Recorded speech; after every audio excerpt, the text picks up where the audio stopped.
In the unforgiving desert of 1882 Arizona Territory, three men's destinies became entangled in a web of corruption that threatened to consume a town whole. What happens when a black rancher who seeks nothing but peace discovers a truth no man was meant to find? When a preacher's faith is tested by the very evil he condemns from his pulpit, and when a lawman must choose between the oath he swore and the men who truly control the law? Some secrets are buried in shallow graves. And in Redemption Creek, Arizona, the dirt is about to be disturbed.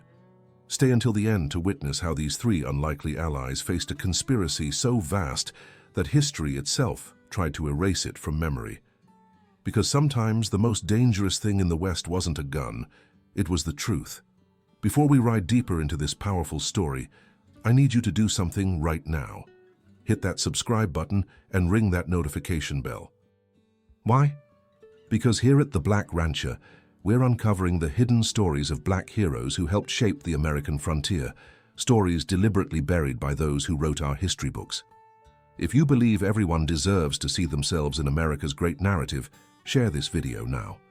These forgotten tales of courage, dignity, and justice deserve to be told. Subscribe now, and let's preserve this legacy together. Now let's journey back to 1882, to a small Arizona town where our story begins. Redemption Creek, Arizona Territory. August 1882. The summer heat shimmered across the desert floor as Isaiah Freeman guided his wagon along the dusty trail leading to town. At 43, Isaiah carried himself with the quiet dignity of a man who had built something from nothing. The scars on his back, hidden beneath his shirt, told the story of his past. But the calluses on his hands spoke of his present.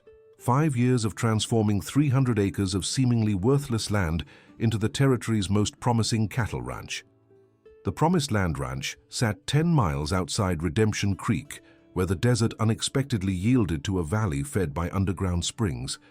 Land no white settler had wanted until Isaiah made it bloom. Now, certain men looked at his prosperity with calculating eyes. Isaiah's wagon rolled past the Welcome to Redemption Creek sign, its fresh paint incongruous against the dusty buildings beyond. The town had changed since his last visit 3 weeks ago. New faces, new construction. The copper mine on the northern ridge had finally struck a rich vein, and prosperity was transforming the once sleepy settlement. Outside the general store, Isaiah pulled his wagon to a stop. He adjusted his hat, one concession to vanity, and stepped down, boots raising small clouds of dust. Though he owned the most successful ranch for 50 miles, he knew to move carefully in town. Some folks' ideas hadn't evolved with the times. "Mr. Freeman," called Abigail Porter from the store's entrance. The shopkeeper's wife was one of the few who treated Isaiah with genuine respect. "Got your order ready? Thomas added those extra seeds you wanted." "Much obliged, Mrs. Porter." Isaiah tipped his hat. As they loaded supplies, Sheriff Calloway emerged from the jailhouse across the street. At 50, the lawman's weathered face had seen its share of frontier justice, but lately, new lines of worry had appeared around his eyes. "Freeman," the sheriff nodded curtly as he approached. "Need a word?" Isaiah tensed slightly. His interactions with the law had rarely brought good news. "Seems we got ourselves a situation," Calloway said, keeping his voice low. "That new mining company's been buying up water rights all through the county. Been making offers folks can't refuse, if you understand my meaning." "What's that got to do with me, Sheriff?" Calloway glanced around before continuing. "Your land sits on the biggest underground spring in the territory. Word is you're next on their list. But there's something not right about these people." Before he could elaborate, the church bell rang out, signaling noon. From the white steepled building at the end of the street emerged Reverend Washington, the town's newly arrived preacher. A former slave like Isaiah, the Reverend had quickly gained respect among both black and white congregants for his powerful sermons and unwavering moral compass. "Gentlemen," Washington nodded as he approached. Though dressed in ministerial black, the man's broad shoulders and calloused hands suggested a past beyond the pulpit. "Discussing the Lord's work this fine day? More like the devil's," muttered Calloway. "Freeman here needs to know about—" The sheriff's words died as a procession of 3 black carriages rolled into town, dust billowing behind them. The lead carriage bore a silver emblem, Prosperity Mining and Development Company. "Speak of the devil," Calloway whispered. The lead carriage stopped, and a well-dressed man emerged. Alexander Blackwood, the mining company's representative, surveyed the town with the confidence of someone who already owned it. His eyes found Isaiah. "Mr. Freeman, I presume. I've been looking forward to making your acquaintance." His smile never reached his eyes. "I have a proposition that will be most advantageous for all concerned parties." Isaiah felt Reverend Washington stiffen beside him. The preacher leaned close and whispered, "That man buried 3 families in Colorado who refused his propositions. Be careful, brother." As Blackwood approached with an outstretched hand, Isaiah suddenly understood. His land wasn't just valuable. For some reason he didn't yet comprehend, it was essential to whatever Blackwood had planned. And men like Blackwood didn't take no for an answer. The Redemption Creek Hotel's dining room had been cleared for the occasion. Alexander Blackwood sat at the head of the long table, flanked by 2 men whose expensive suits couldn't disguise their dangerous demeanor.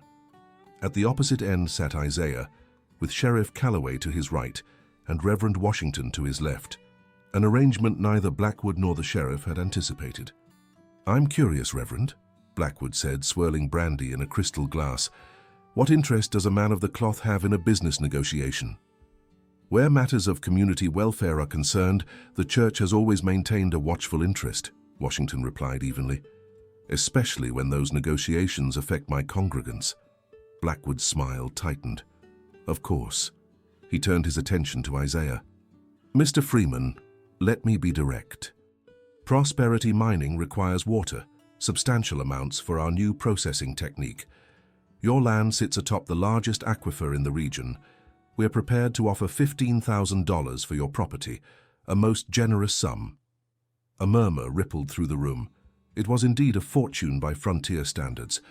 Isaiah's expression remained neutral. "My land's not for sale, Mr. Blackwood." "Perhaps I wasn't clear about the opportunity before you," Blackwood continued, his voice hardening slightly. "This is 5 times what your land is worth. You could purchase twice as much property elsewhere with money to spare."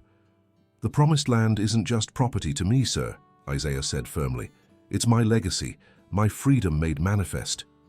Sheriff Calloway shifted uncomfortably beside him. "Freeman, maybe you should consider—" "15,000 is indeed generous," interrupted Reverend Washington. "Which begs the question, why such generosity for land ostensibly valued at 1/5 that amount?" Blackwood's eyes narrowed at the preacher. "I don't believe I was addressing you, Reverend." "Nevertheless, it's a valid question," Isaiah said. "What's on my land that's worth so much to you?" "Water, as I explained," Blackwood replied smoothly. "Nothing more." Sheriff Calloway leaned forward. "Then why not drill elsewhere? The aquifer extends beyond Freeman's property." A flash of annoyance crossed Blackwood's face before his practiced smile returned. "Mr. Freeman, perhaps you'd be more comfortable discussing this privately. These technical matters of geology and mineral rights can be complicated." "I'm comfortable with my advisors present," Isaiah replied. One of Blackwood's men, a hard-faced individual with a scar across his cheek, whispered something in Blackwood's ear. The mining representative nodded subtly. "Very well," Blackwood said, closing his portfolio. "I can see you need time to consider. The offer remains open for 3 days." He stood. "Sheriff, might I have a word with you in private before I depart?" As Calloway followed Blackwood into the hallway, Reverend Washington leaned toward Isaiah. "Did you notice how he avoided answering the sheriff's question about drilling elsewhere?" Isaiah nodded. "Something's not right. This isn't just about water." Outside the hotel window, they watched as Blackwood and the sheriff engaged in an intense conversation. Money changed hands. Too much money for an honest transaction. "It appears the good sheriff may have divided loyalties," Washington observed grimly. That evening, as Isaiah prepared to return to his ranch, Sheriff Calloway approached him outside the livery stable. "Freeman," he said, eyes darting nervously, "take my advice and sell. These aren't men to cross." "Since when does the law advise a man to surrender what's rightfully his?" Isaiah asked. The sheriff stepped closer. Listen carefully. I can't protect you from what's coming. Take the money. Leave Arizona. For your own sake." As Calloway walked away, Reverend Washington emerged from the shadows of the stable. "It seems our sheriff has chosen his side." "And what about you, Reverend? Why stand with me against these men?" Washington's expression darkened. "Because I've seen their kind before. In Colorado, I buried the results of their business. And I swore before God it wouldn't happen again." He extended his hand. "You're not alone in this fight, brother." As they shook hands, neither man noticed the figure watching from the shadowed alley across the street, one of Blackwood's men, recording every word of their conversation. The first warning came at dawn. Isaiah awoke to the smell of smoke. Racing outside in his nightshirt, he found his southern fence line ablaze, flames devouring the dry wood and threatening to spread to the nearby grazing field where his cattle huddled nervously. For 2 hours, Isaiah and his ranch hands, 3 former slaves who'd become like family, fought the fire with water hauled from the well. By mid-morning, they'd contained it, but the message was clear. This was no accident. "Mr. Freeman," said Elijah, his foreman, examining the fence post, "found this." He held up an empty kerosene bottle with Prosperity Mining's logo etched into the glass. Isaiah's jaw tightened. "They're not even trying to hide it." "What you gonna do, boss?" Elijah asked. "These men play rough." Before Isaiah could answer, hoofbeats approached from the main road. Reverend Washington arrived on horseback, followed by a wagon driven by a young white woman. "Isaiah," Washington called, dismounting. "We came as soon as we heard." He gestured to his companion. "This is Miss Catherine Holloway from the Territorial Examiner newspaper." The woman, perhaps 30, wore practical riding clothes and carried a notebook and camera. "Mr. Freeman," she said, extending her hand. "I've been investigating Prosperity Mining's operations throughout the territory. May I see what they've done to your property?" "I hope you're as captivated by this story as I am. This is the kind of hidden history that the Black Rancher is committed to sharing. If you're enjoying this journey into a Western that challenges everything we thought we knew about the frontier, take a moment right now to hit that like button and subscribe. Your support helps us continue uncovering these powerful stories of courage, justice, and the true American spirit that shaped our nation. Now, let's return to Redemption Creek, where the stakes are about to get much higher. The Territorial Examiner's office in Prescott was smaller than Isaiah had imagined. Catherine Holloway led him and Reverend Washington through stacks of newspapers, files, and correspondence to a back room that functioned as both archive and investigation center. "For 6 months, I've been tracking Prosperity's activities," she explained, unfolding a large map across her desk. Red pins marked locations throughout Arizona Territory. Each pin represents a property they've acquired, sometimes legally, sometimes through intimidation or worse. "Why such interest in a mining company's acquisitions?" Washington asked. Catherine's expression hardened. "Because my brother worked for them as a geologist. He discovered something about their operations, something that got him killed." She pointed to a pattern forming on the map. "Look at what they're actually acquiring. Not random properties, but a specific path following the aquifer." Isaiah studied the map, realization dawning. They're securing the entire watershed, but why? "This." Catherine pulled a worn journal from her desk. "My brother's notes. Prosperity isn't just mining copper. They've discovered something else, something far more valuable, but their extraction method uses mercury and arsenic compounds that poison groundwater completely." Washington paled. "Dear God. They're planning to contaminate the entire watershed." "Not planning," Catherine corrected. "They've already started. In Colorado, 3 communities were poisoned before anyone connected it to the mining operations. By then, Prosperity had already moved on to Arizona." Isaiah's mind raced. "My land isn't just sitting on part of the aquifer, it's the headwaters," Catherine finished. "The source. If they control your land, they control the entire watershed. And once they've finished mining, everyone downstream will be poisoned," Washington whispered. "Hundreds of families, the entire Southern Valley." "We need to get this information to the territorial authorities immediately," Isaiah said. Catherine laughed bitterly. "With what proof? My dead brother's journal? Prosperity has already purchased influence with half the territorial government." "Then we need more evidence," Washington said. "Something irrefutable." "Actually," Catherine said, "there might be a way." She pulled out another document. "This is the deed to an abandoned mine shaft on the edge of your property, Mr. Freeman. My brother's notes indicate that Prosperity has been secretly using it to dispose of their toxic mining waste, without your knowledge. If we could document this trespass and contamination, we'd have them," Isaiah finished, "but we'd need someone with authority to witness it, someone whose testimony would be believed." "The sheriff," Catherine suggested. Washington shook his head. "Calloway's been compromised. We saw Blackwood pay him off." Isaiah thought for a moment. "Then we need to give him a reason to switch sides again." That evening, in the private room behind Porter's general store, an unlikely alliance was formed. Isaiah, Reverend Washington, and Catherine were joined by Thomas Porter himself, who had lost his brother to a mysterious illness downstream from Prosperity's Colorado operation. "We need to force the sheriff's hand," Isaiah explained. "Make him choose sides publicly where he can't back down." "And how do we do that?" Porter asked. Reverend Washington smiled grimly. "With the oldest motivation known to man, self-preservation." Sunday morning dawned clear and hot. The white-steepled church of Redemption Creek was filled to capacity, unusual for a mining town where many preferred to worship at the altar of the saloon. But Reverend Washington had announced a special sermon, and curiosity had drawn most of the community. Even Alexander Blackwood was present, seated prominently near the front with his associates, a calculating smile on his face as he surveyed the gathered townspeople. Sheriff Calloway entered last, looking uncomfortable in his Sunday best. He nodded to Blackwood before taking a seat near the back. Reverend Washington took the pulpit, his powerful voice filling the church. Today's scripture comes from Ezekiel.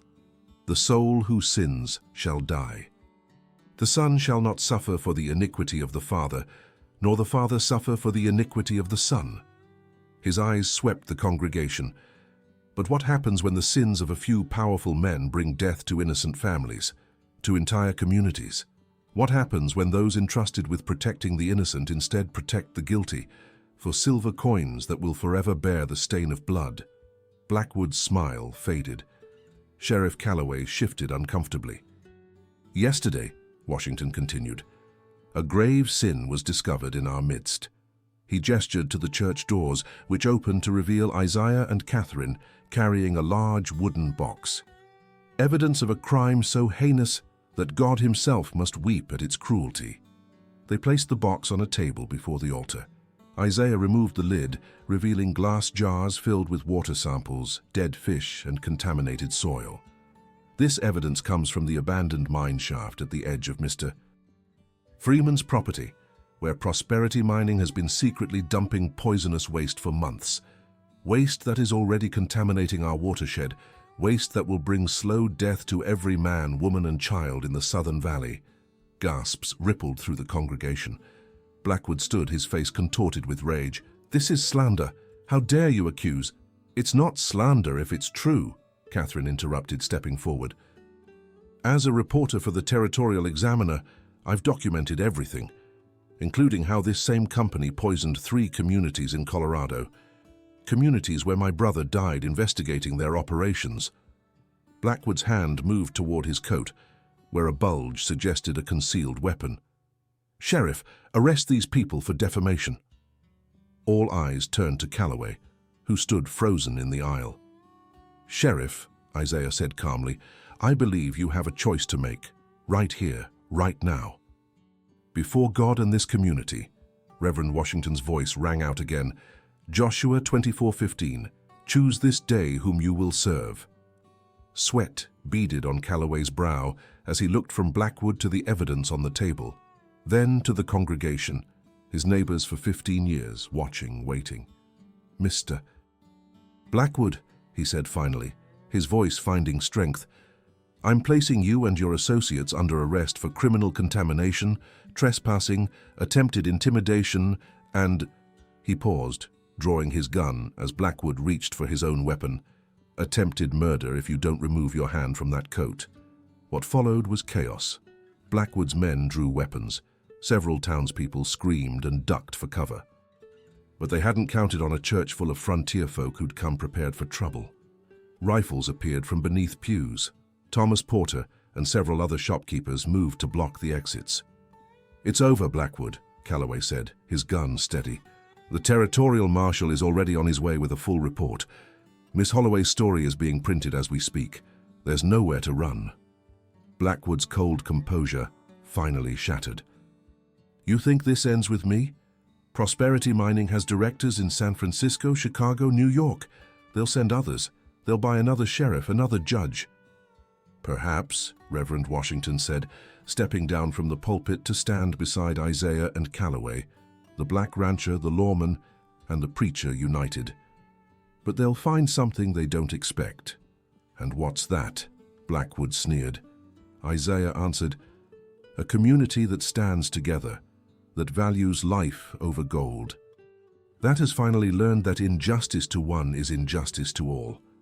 2 weeks later, Isaiah stood on the porch of his ranch house, watching the sunset paint the desert in hues of gold and crimson. Catherine's story had indeed been printed, not just in the Territorial Examiner, but picked up by papers as far away as Chicago. Territorial authorities had seized Prosperity's assets, and indictments were being prepared against company directors. Sheriff Calloway approached on horseback, followed by Reverend Washington.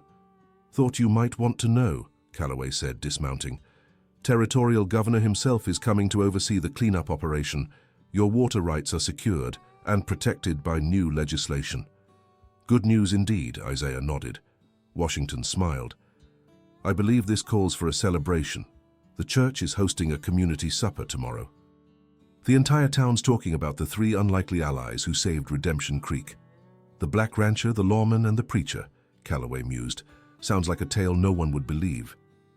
"Yet here we stand," Isaiah said, "living proof that the West was more complex and more united in its finest moments than history books care to remember." As the 3 men watched the setting sun, Isaiah reflected on the journey that had brought him here, from slavery to freedom. From nothing to something he could pass on. A legacy not just of land but of justice, a legacy worth fighting for. This is why I created the Black Rancher channel, to uncover these powerful stories of courage, alliance, and justice that shaped the true American West. Stories of black heroes who stood tall against corruption and changed their communities forever. If this story moved you, please hit that subscribe button right now and share this video with someone who needs to hear it. Your support helps ensure these vital chapters of American history are never forgotten again. Leave a comment telling me which character resonated with you most: Isaiah, the determined rancher, Sheriff Calloway, who found his courage, or Reverend Washington, who used moral authority to fight for justice.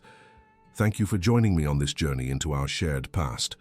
Until next time, remember, the most powerful weapon against injustice has always been the truth.